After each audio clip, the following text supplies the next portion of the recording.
Oh, look at that. Love when a good beat comes together. Hey y'all, it's Nida and welcome back to my channel. So for today's video, I'm just gonna be taking you guys through my flawless foundation routine. Flawless foundation Nida is in the house.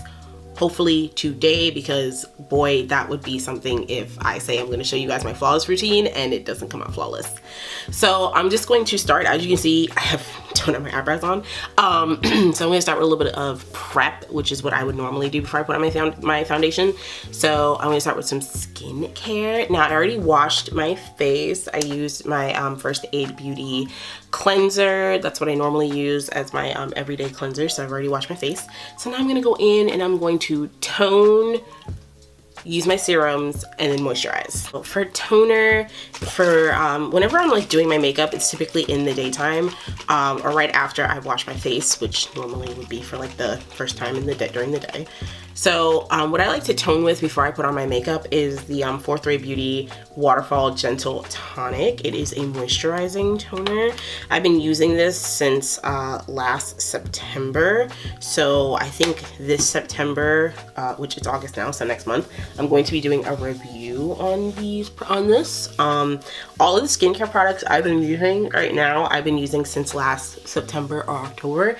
So come next month will be a review, because you cannot, like me personally, I think you can't do like a skincare review off of like one application. Like the Fenty Skin just came out and I'm not using that. I'm gonna buy that, guys. I'm sorry. I'm sorry. I'm not doing that to myself. And you have to use that for at least 6 months to a year to know how well it's gonna do for your skin. And if we're gonna be honest here, do y'all really think Rihanna is using Fenty Skin? I don't believe it. I don't buy it. Not for 1 second.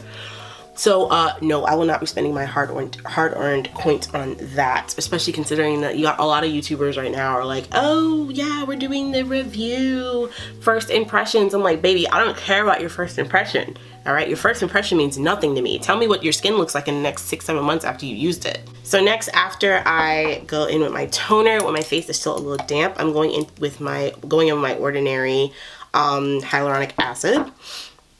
This is every day. I use about 2 drops, and I don't do that dropper to the face nonsense that a lot of people do.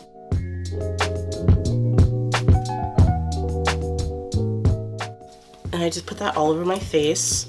Next, I'm going to be going in with my The Ordinary niacinamide. This is really good for your pores. I've been also using the niacinamide since last December. And at first I realized, I had found out that I was using too much, so I had to scale it back. Now I just take about 2 drops and rub it between my fingers, and I just press that into the skin. I focus a lot in my larger pore areas, which would be the center mass of my face. So now that I have those on, I'm gonna go in my moisturizer. I typically, well, my everyday moisturizer is my Oil of Olay moisturizer. That's my favorite moisturizer, and it works so well. But for the past 4 or 5 months, since I think March, yes, since March, I've been using the Milk Makeup vegan milk vegan milk moisturizer. So I've been using that before I put on my makeup, and I've been really liking how my foundation like sits on my skin and how hydrated my skin feels. So that has become part of my routine since March. It's been quite a few months. I don't use a lot because a little goes a long way. This is a pretty thick moisturizer.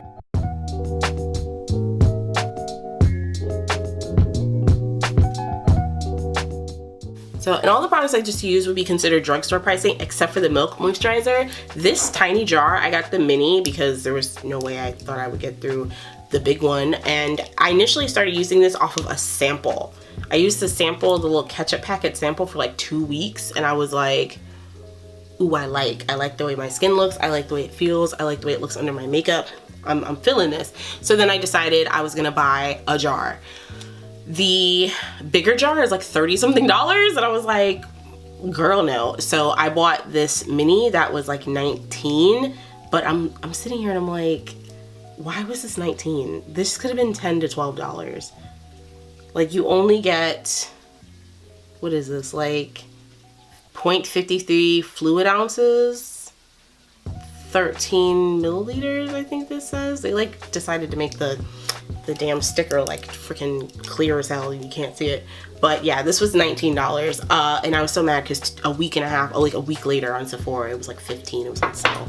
I was like, I could have waited if I had known. But I really like the way it looks under my makeup. I really like the way it sits.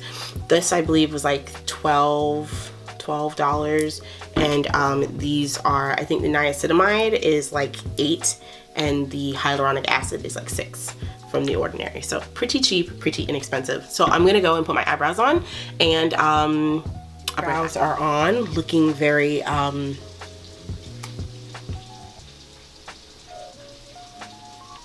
related-ish. I give it up on these. Like, I just, if it's good, it's good. If it's not, it's not. So next I'm going to prime. So my primer combo for like when I just I want a real flawless base, I start with the e.l.f. Oil Control Primer Mist. Word of warning, this thing like shoots out at you. I don't know what's up with it. And like you shake it and it sounds like a thing's spray paint can. My sponge and just pat that down. I focused the majority of this in my T-zone area. Next, I'm gonna go in with primer, and I usually start with my Milk Hydro Grip Primer.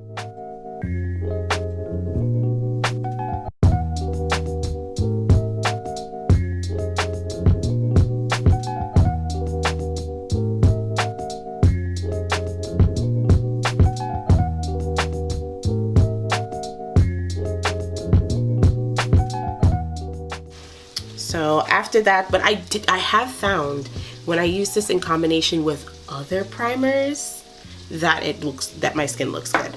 So next I'm gonna go in with my No Problem Primer by Touch in Soul. I have a review on this primer on my channel, so I'll include an eye above if you guys would like to check that out. And I don't use a lot, I just use a little bit.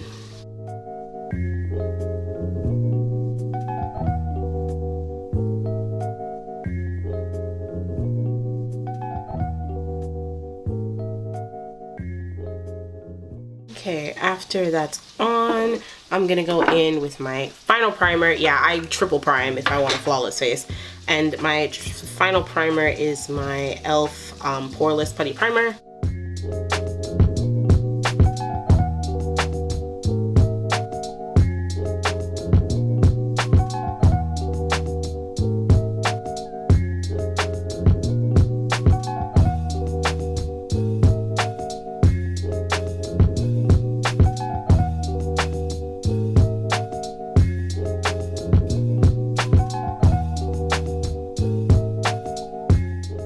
So as we can see, as we saw in our close-up, that skin is looking very, very smooth, very, very poreless. Like, this is always what I look to achieve when I do this base. So I'm going to take just a teeny bit of concealer on a mixing palette. I got this one from Amazon for like $6 and it came with a little spatula, so I'll leave a link down below. I meant to mention this in my makeup haul video and I totally forgot. So if you'd like to check out my makeup haul video, there'll be an eye above for that too. But this mixing palette is actually really, really great. So I'm just taking a little bit of my leftover concealer that I had used for my brows, and I'm just concealing a couple dark spots.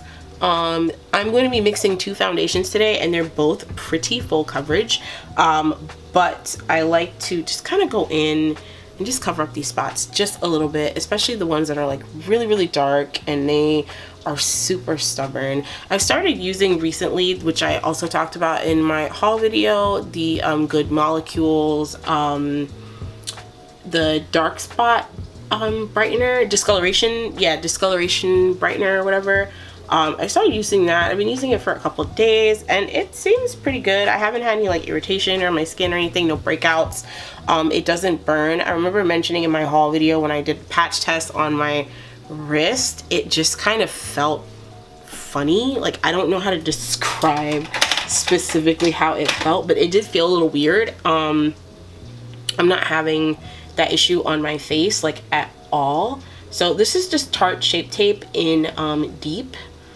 and it does a good enough job covering my spots. I'm just taking a Real Techniques brush, concealer brush, and I'm just like dabbing that down, blending that down.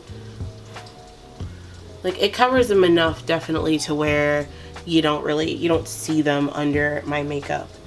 With a lighter coverage foundation, this really helps a lot, because lighter coverage foundations are like, well, we're giving you coverage, but not too much coverage. So this helps a lot. And there are a couple of these marks on my face that are just a little stubborn, and they even poke through my full coverage foundation. And we got everybody concealed. I don't blend it down too much because I don't want it to blend out to where the dark marks poke through the concealer. So now I'm gonna go with my foundation. Since I talked about in my favorite foundations video that I had been using 2 foundations as like my ultimate combo, and those 2 foundations are the Morphe Fluidity Foundation in the shade F20 and the Juvia's Place foundation in the shade 340 Kampala. So if you guys would like to see that video on my favorite foundation, there'd be an eye above for that too. So I've just been mixing these 2 foundations, and it's just been working out really well for me. Like, both of them are super full coverage on their own. The Juvia's Place one on its own is a very beautiful foundation. I like it a lot. It oxidizes just a tad too dark, only just a tad. The Morphe foundation doesn't oxidize like a ton, so it's only like literally like less than a hair too light. But these 2 together evens out the tone for both foundations, as well as the Morphe one is a super matte foundation, so it fixes my issue with the Juvia's Place one where it's just too oily. Like, after a few hours, the Juvia's Place foundation gets so oily on me, and I don't know why. I have a review on the Juvia's Place foundation as well as the Morphe foundation, so boom, eye above for both of those. So mixing these 2 together fixes that problem. I do, let's see, I usually do the Juvia's Place one first. So I get my mixing palette. I do about that much Juvia's Place and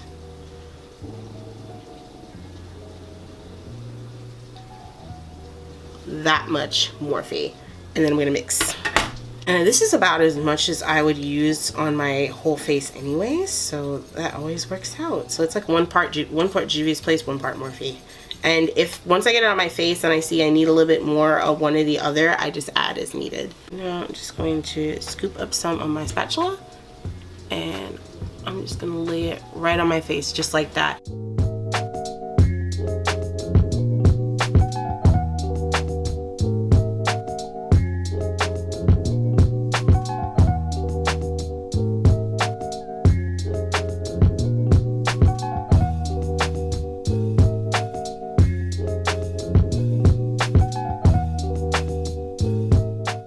And look how far that went. All of that just did this whole side of my face.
For my under eye concealer, I'm going to be taking the Juvia's Place. I'm going to be taking Tarte Shape Tape in Deep. And I'm just going to be putting that up around here. And I finally found a new purpose for my Juvia's Place concealer. And that is to just add to my Tarte concealer. Finally. And I just add like just a teeny bit, not a lot.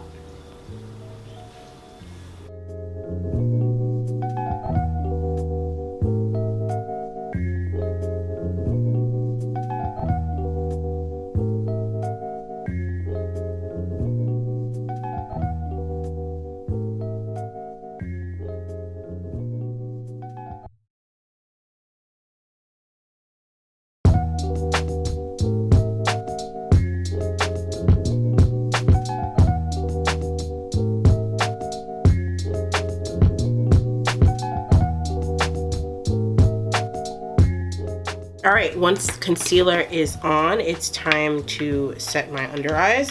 So I am taking my ABH banana powder. This is such a good powder. And I really only take like that much, maybe a little less, because I always knock off more with my brush, and I just tap it.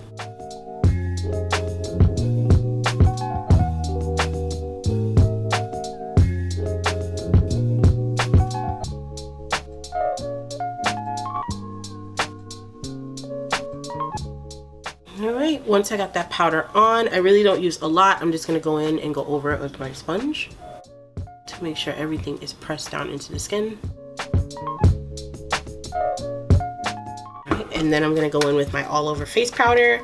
I'm using the Morphe Filter Effect face powder in the shade Filter 10. And I'm just taking a Japanese, like big fluffy brush, face brush,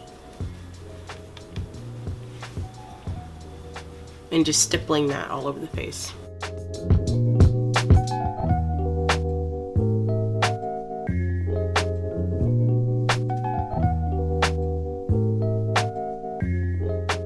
I do have to be careful because this Morphe powder can be a little drying. So of course, I always go in after all powder products with a setting spray. Normally it's just a hydrating setting spray. Like for the past couple months for this routine, I've been using the the MAC Prep and Prime Fix Plus. This is the scent pineapple, and this smells so good. Usually I would wear like my chill spray. I would do like the Urban Decay chill spray, but this has been a really good stand-in for my chill spray because I've been running out of, I'm running out of that. I'm gonna take my sponge and soak up that excess liquid as well as pat that down into the skin.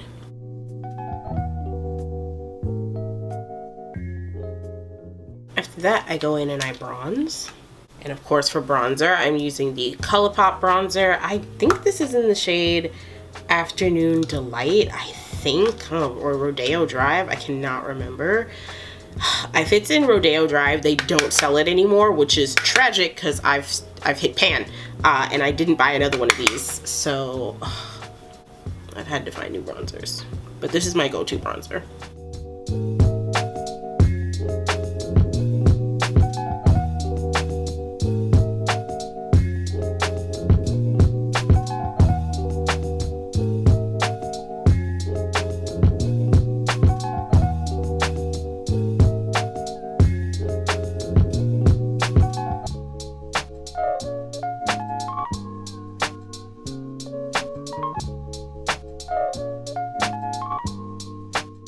Right, next would be blush. So I'm gonna go with my Juvia's Place Saharan Blush Palette Volume 2. And for blush, I just kind of take Tau up here and Yara over here. You have to be careful because this blush, a little goes a very, very long way. So I typically go back in with my sponge to pick up some of the excess product.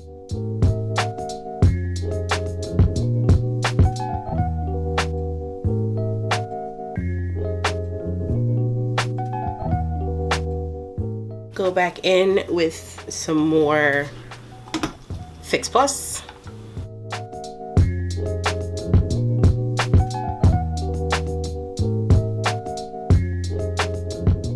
We're gonna go with a highlighter. So one of my go-to highlighters is the Morphe High Impact Highlighter in the shade Mirage.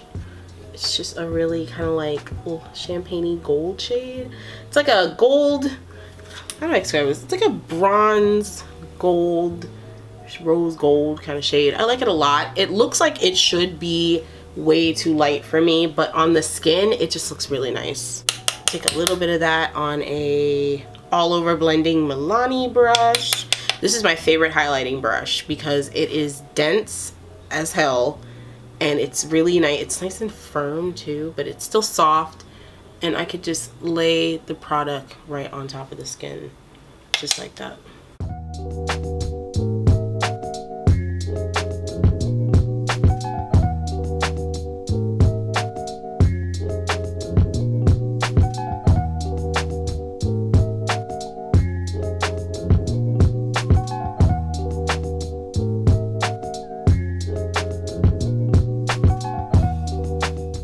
Now it's time to set the face. These two have been my go-to for setting just a really nice flawless face.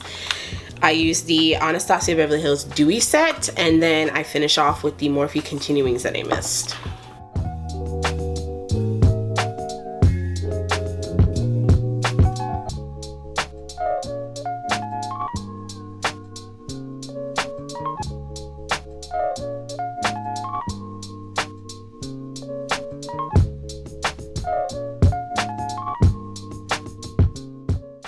And boom.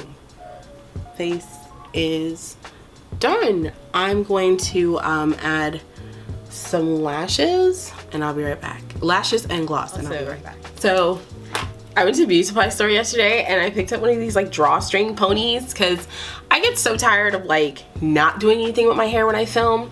So I was like, maybe this might help out a little bit because I'm not going back to get my next relaxer until like later this week. Because next week is my birthday, so I wanted to get it close to the birthday but not on the birthday. So yeah, I got this little drawstring pony. This is like the Vivid one in the style Boston Girl, something like that. I don't know, but it's like really curly, but it kind of matches the texture of my roots going on here. So I did a little fine apple. I was wanting to be a little fine apple baddie. And here is the skin. I always crease right here. There's like nothing I can do about this. So that is it for my flawless foundation routine. My face looks so good. Just hashtag flawless foundation Nida in the house. I love it. I absolutely love it. Such a shame that this makeup is going to go to absolute waste because I'm not going anywhere. There isn't anywhere to go. But this is also my go-to look. Like anytime like I'm going someplace and I need a quick beat, and because this is my like 20 to 30 minute, this is my 20 to 30 minute face right here. This is it. Like if I need to get someplace in a hurry and I need to get my makeup on quick, 20 to 30 minutes. Now I always have to start earlier than that 20 to 30 minutes because my brows take 20 minutes alone. So yeah. But this is my basic go-to beat, and this is my flawless foundation beat. Like if I want a flawless base, this is how I achieve that. So thank you guys so much for watching. Don't forget to like, comment, and subscribe. Remember, I am uploading every Wednesday and Saturday. Wednesdays at 7 p. EST and Saturdays at 3:30 p. EST. Hit the bell down below so that way you can always be notified whenever I upload, and I'll see you on my next one. Bye.